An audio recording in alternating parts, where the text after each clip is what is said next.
Assalamualaikum warahmatullahi wabarakatuh.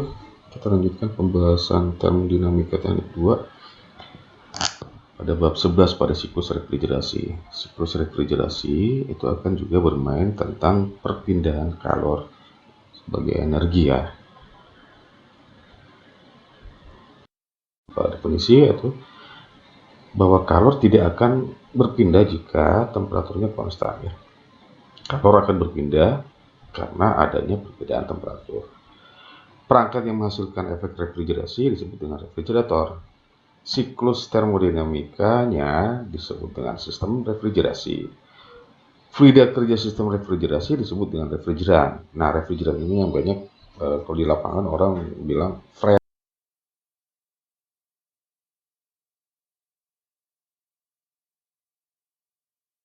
Untuk itu, mari kita lihat proses perpindahan air.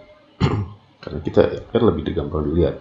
Air akan mengalir jika ada perbedaan permukaan atau perbedaan lokasi tempat, yaitu dari tempat yang lebih tinggi ke tempat yang lebih rendah. Tentu seperti yang digambarkan ini air terjun, tidak mungkin air dari bawah ke atas dengan tanpa menggunakan sesuatu perangkat.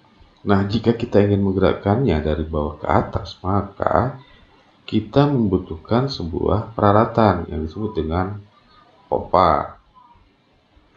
Di mana pompa tentu akan menghisap air dari bawah dan menggerakkannya air tersebut ke tempat yang lebih tinggi. Mengapa bisa demikian? Ini diakibatkan karena adanya kerja masuk atau kerja yang diberikan atau energi yang diberikan ke pompa itu, atau secara umum dapat dikatakan bahwa kita memberikan energi ke air untuk mampu naik dan manjat ya. Boleh dikatakan seperti itulah gambarannya. Bagaimana proses perpindahan kalor? Proses perpindahan kalor terjadi jika ada perbedaan temperatur. Itu dari temperatur tinggi ke temperatur yang lebih rendah. Sama dengan air tadi dari tempat tinggi ke tempat yang lebih rendah. Jadi kalor akan mengalir jika ada perbedaan temperatur. Nah, bagaimana jika kemudian kita ingin mengalirkan kalor dari temperatur atau medium dari temperatur rendah ke temperatur lebih tinggi? Tentu sama diserupa dengan air tadi, kita membutuhkan sebuah peralatan atau sistem. Sistem disebut dengan sistem refrigerasi ataupun heat pump. Ya. Jadi sistem refrigerasi itu mengalirkan kalor dari temperatur yang lebih rendah, ruangan yang bertemperatur lebih rendah, menuju ke offsite temperatur yang lebih tinggi, bertemperatur lebih tinggi. Namun tentu dengan menggunakan kerja dari kompresor. Kerja input ya, harus ada kerja input. Baik, mari kita lihat perbedaan antara sistem refrigerator dan sistem motor bakar atau combustion engine. Pada sistem refrigerator, kalor dipindahkan dari ruang yang bertemperatur rendah menuju ke area atau wilayah yang temperatur tinggi, di mana W atau kerja di input ke dalam sistem ya. Sementara motor bakar, kalor dipindahkan dari wilayah atau ruangan yang bertemperatur tinggi menuju ke area yang bertemperatur lebih rendah, diikuti dengan keluarnya atau dihasilkannya kerja. Jadi dapat dilihat keduanya sebenarnya menggunakan metode penggunaan kalor sebagai energi, hanya saja berkebalikan. Yang satu membutuhkan energi refrigerator, sementara motor bakar akan menghasilkan energi atau kerja. Oke, penerapan refrigerator diantaranya. Baik, mari kita lihat perbedaan antara refrigerator dan heat pump. Perbedaan maksudnya di sini adalah objektifnya atau target, goal atau tujuannya. Tujuan atau target dari refrigerator adalah untuk memindahkan kalor dari medium yang atau ruangan yang bertemperatur lebih rendah ke lingkungan yang bertemperatur lebih tinggi. Sementara, untuk heat pump itu Perbedaannya adalah mensuplai kalor dari lingkungan bertemperatur rendah ke temperatur lebih tinggi. Ini agak membingungkan. Mari kita lihat perbedaan di sini, gambar ini. Perhatikan, refrigerator. Refrigerator, anggap bahwa cold refrigerated space ini kita berada di sini. Ya, kita berada dalam ruangan ini. Dalam ruangan ini, temperatur saat ini misalnya 28 derajat Celcius. Kita ingin menurunkannya ke temperatur 25. Maka untuk menurunkan temperatur untuk itu, maka kalor harus dibuang ke lingkungan. Namun di lingkungan ini, temperatur di luar ruangan kita, di Palu misalnya, itu temperaturnya berkisar antara 32 hingga 36, yang jauh lebih tinggi daripada temperatur di dalam ruangan itu sendiri. Untuk itu, kita butuh sebuah perangkat atau sistem yang dapat mengeluarkan kalor dari ruangan yang bertemperatur lebih rendah ke lingkungan yang bertemperatur lebih tinggi. Sistem itu disebut dengan sistem refrigerator. Targetnya adalah menurunkan temperatur ruangan ini. Targetnya adalah di KL, desired output. Nah, sementara heat pump biasanya banyak digunakan di luar negeri ya, pada musim dingin misalnya. Temperatur ruangan itu berada pada kisaran 20 derajat Celcius ya.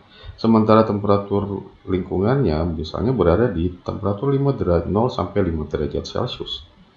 Nah, kita ingin mengambil kalor, memasukkan kalor atau mensuplai kalor dari lingkungan ke ruangan ini. Kita membutuhkan sebuah sistem, dan itu bisa dilakukan meskipun temperatur lingkungannya lebih rendah daripada temperatur ruangan. Kalor kita bisa pindahkan atau supply dari lingkungan menuju ke ruangan dan akan meningkatkan temperatur ruangan ini, misalnya menuju dari 20 ke 25. Nah, perangkat yang kita butuhkan disebut dengan heat pump, sehingga targetnya adalah di KH ya. Untuk heat pump, target utamanya adalah di KH, sementara untuk refrigerator, targetnya adalah di KL.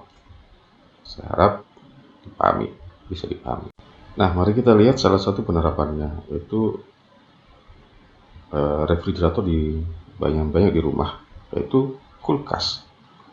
Nah, kulkas itu berasal dari kata bahasa Inggris yang cool case yang berubah jadi kulkas dalam bahasa Indonesia. Perhatikan, kulkas itu temperatur freezer compartment itu minus 18 bagian atas ya, kebetulan ini kulkas satu pintu. Nah, bagian bawah ruangan dalam 3 derajat Celcius. Sementara ruangan 25 derajat Celcius. Nah, bagaimana cara mendinginkannya?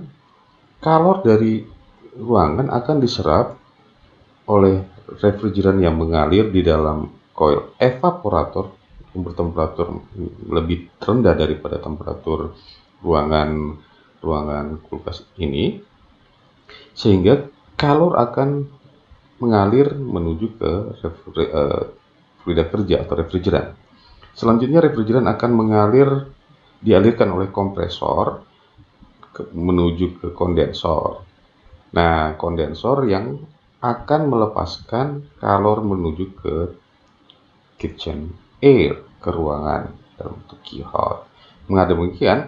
Ini karena adanya input yang ada yang masuk ke kompresor. Oke, kemudian. Nah, mari kita lihat selanjutnya. Sebenarnya heat pump atau air conditioner atau AC yang kita kenal dengan AC itu bisa untuk mendinginkan ataupun menghangatkan rumah. Cuman karena kita berada di wilayah tropis yang hangat, maka kita jarang menggunakan fungsi AC sebagai heat pump, tapi lebih banyak menggunakan fungsi AC sebagai refrigerator maksud saya. Perhatikan yang ini, yang bagian atas. Ini AC dalam mode heat pump. Perhatikan indoor coil, berarti ini yang berada di dalam ruangan, ya. Sementara ini outdoor coil.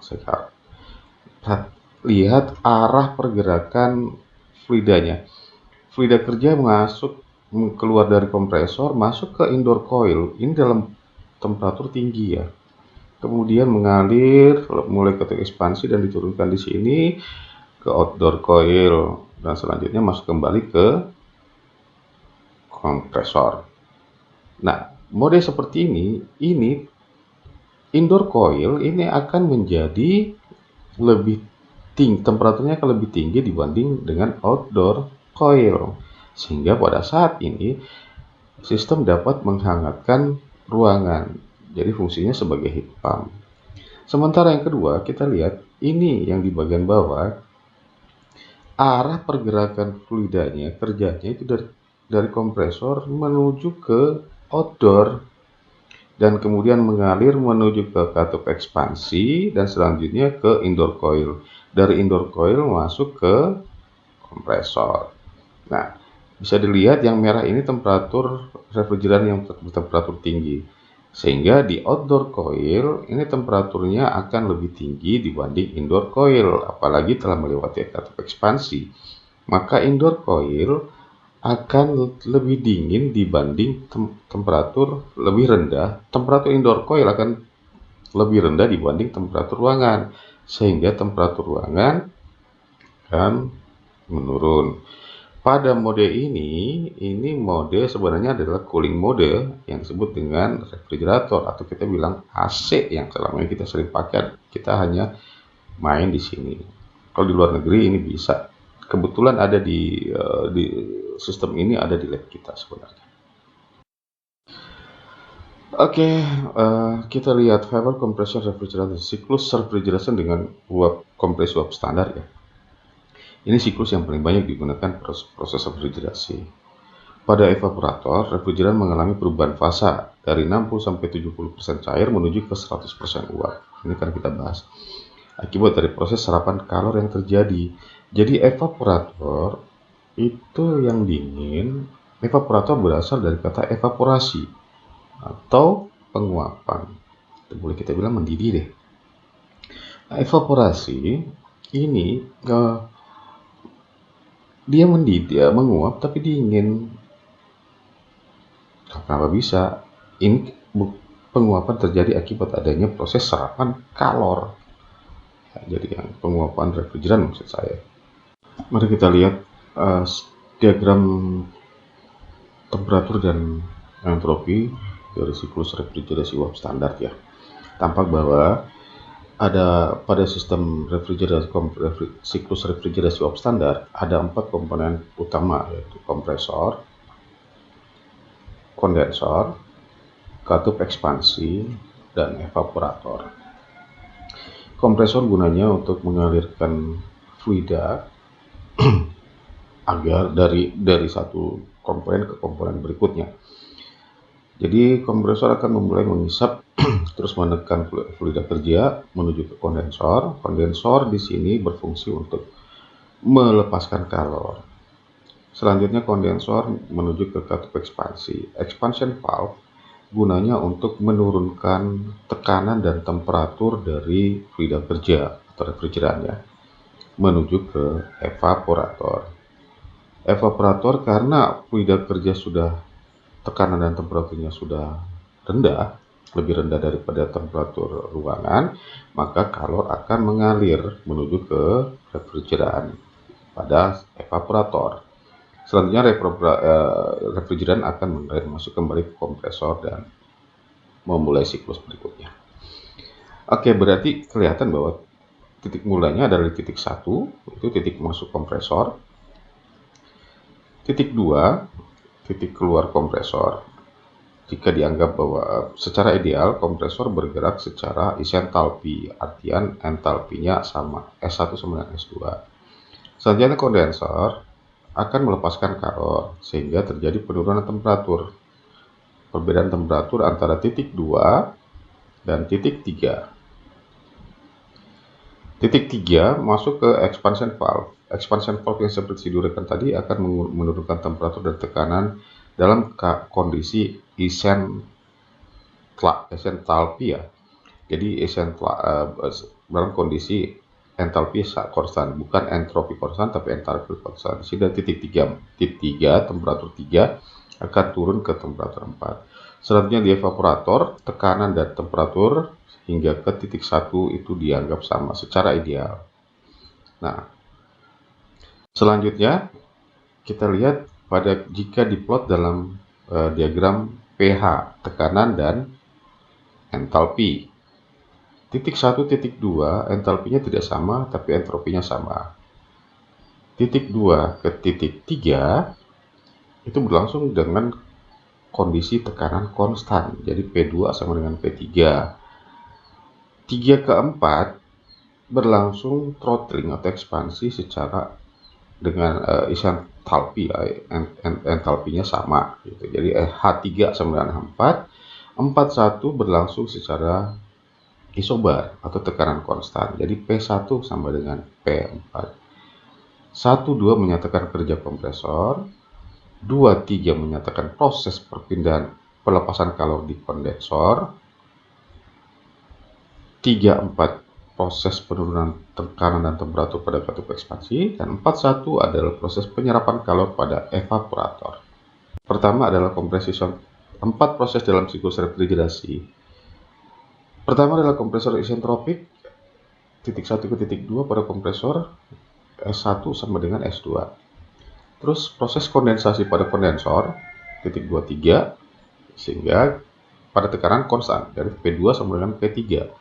Selanjutnya ekspansi isenthalpi pada titik 34 pada katup ekspansi, sehingga H3 sama dengan 4. Selanjutnya pada evaporator berlangsung proses tekanan konstan, titik 4 ke 1, sehingga P4 sama dengan P1. Ini perlu diperhatikan ya, ini kuncian dalam sistem refrigerasi. Nah, bagaimana koefisien? Unjuk kerja refrigerator dan heat pump ditunjukkan sebagai coefficient of performance atau unjuk coefficient of performance atau disingkat COP. Ini penting, ini adalah kalau di sistem yang siklus motor bakar dan sebagainya disebut dengan efisiensi. Kalau di refrigerasi disebut dengan COP. Nah, sama dengan efisiensi, COP refrigeran itu perbanding. Jadi COP-nya adalah merupakan perbandingan antara target di share output terhadap input. Jadi targetnya misalnya untuk refrigerat, proses refrigerasi, targetnya adalah cooling effect atau pendinginan dibagi dengan work input. Jadi berapa jumlah cooling effect yang berhasil didapatkan dibanding dengan kerja input kompresor. Cooling effect disebutkan dengan KL, serapan kalor pada sisi rendah low, dan when in. Untuk heat pump, di share outputnya adalah heating effect atau efek pemanasan. Jadi KH ya dibagi dengan when in. Jadi COP refrigeran KL per when in, sementara COP heat pump itu KH per when in. Unjuk kerja siklus refrigerasi untuk refrigerator dan AC yang tadi KL per, ini hurufnya kecil ya, berarti spesifik per kilogram. Jika kita tidak tahu berapa mass flow rate dari refrigeran yang mengalir pada sebuah sistem. Nah, KL itu sendiri proses 1 dengan 4 pada evaporator untuk refrigerasi ya. Jadi H1 dikurang H4, sementara sistem untuk net inputnya ada di kompresor, yaitu titik 1 dan 2. Jadi KL evaporator dibagi dengan net in. Jika kita menghubungkannya dengan siklus Carnot, maka COP yang mengacu pada temperatur, maka dapat dituliskan target pada COP refrigeration Carnot adalah cooling effect atau temperatur low, temperatur rendah dibagi dengan beda atau selisih temperatur hot dan temperatur low. Hal ini sama juga dengan untuk heat pump. Q hot berarti berada pada kondensor H2 dan H3, sementara when it in sama di H2 dan H1 karena di kompresor. Sementara untuk COP Carnot heat pump targetnya adalah T hot bukan TL. Sementara di bawah sama, beda temperatur hot dengan temperatur low.